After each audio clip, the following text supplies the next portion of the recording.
केशर कोकोनट पेढे. सगळ्यात आधी आपण पाव cup desiccated coconut dry roast करून घ्यायचे. अगदी मंद गॅसवर आपल्याला हे भाजून घ्यायचे. ह्याचा रंग बदलला नाही पाहिजे, फक्त थोडंसं भाजलं गेलं पाहिजे. इथे थोडासा खोबरं भाजल्याचा वास यायला लागलेला आहे. आता आपण गॅस बंद करूया. सगळ्यात आधी आपण टाकणार आहोत दूध. हे अर्धा कप दूध आहे, ज्याच्यात मी केशर घालून 4-5 तास ठेवलं होतं, त्याच्यामुळे त्याला केशराचा छान रंग आलेला आहे. पाव कप साखर घालायची आहे. जर असं ढवळून घेऊया. हाफ टीस्पून वेलची पावडर मिक्स करूया. इथे 1 कप एवढी आपण मिल्क पावडर घातलेली आहे. मिक्स करून घेऊया. आपले सगळे इन्ग्रेडियंट्स आपण ह्यात मिक्स केलेले आहेत. गॅस बंदच आहे. हे सगळं व्यवस्थित मिक्स करून घ्यायचं आहे आणि मगच आपण गॅस ऑन करणार आहोत. ह्यात आता 2 टेबलस्पून एवढं आपल्याला तूप घालायचं आहे. गॅस ऑन करूया आणि आता हे सगळं छान मिक्स करून घ्यायचं आहे. हे मीडियम गॅसवर आपण करायचं आहे आणि ह्याचा गोळा होईपर्यंत आपल्याला सतत ढवळत राहायचं आहे.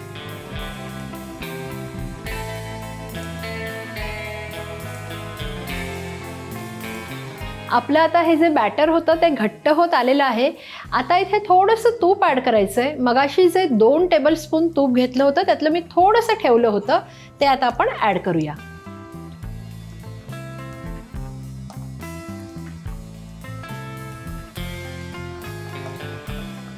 हे टेक्स्चर बघू शकता, अगदी छान खव्यासारखं टेक्स्चर आलेलं आहे ह्याला.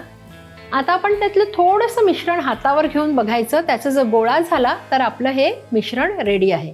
आपलं मिश्रण तयार आहे. आता आपण ते एका प्लेटमध्ये काढून घेऊया आणि थंड झालं की त्याचे पेढे वळूया.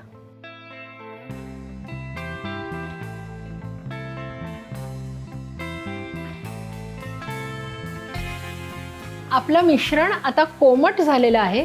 ते छान मळून घ्यायचे आणि आपण त्याचे पेढे करायचे. इथे मी थोडासा तुपाचा हात घेतलेला आहे. तुपाचा हात घेऊन आपल्याला हे मिश्रण छान मळून घ्यायचे. आता याचे आपण असे छोटे छोटे गोळे करायचे आणि आपण हवं तसं डिझाईन करू शकतो. मी इथे हे हाताने असं करते आणि आपला पेढा तयार आहे. त्याच्यावर नंतर आपण ड्रायफ्रूट्स लावणार आहोत.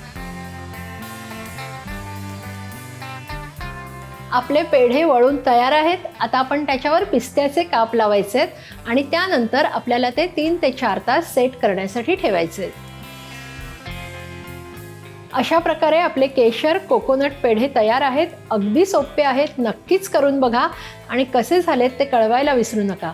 तर अशा छान छान रेसिपीजसाठी पाहत रहा रुचकर मेजवानी.